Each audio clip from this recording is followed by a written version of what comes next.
chưa to trên áp phong nắng sen đó là mang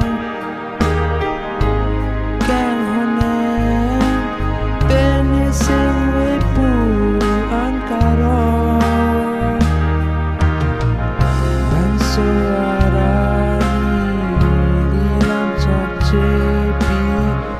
cái kia này sẽ chết thế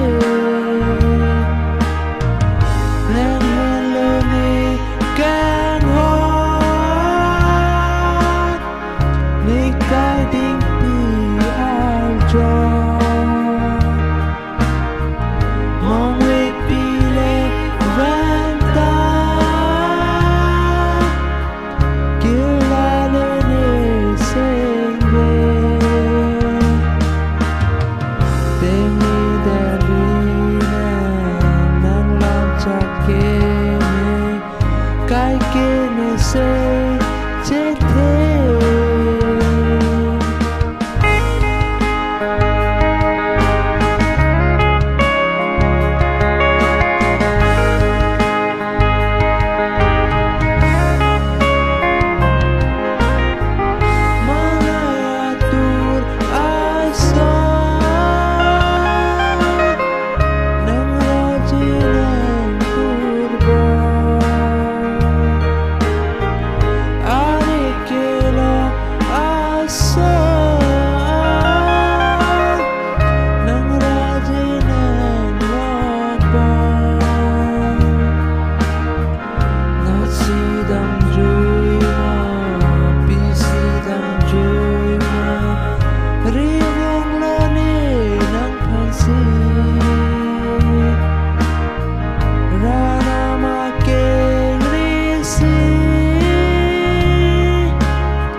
vang lên như chỗ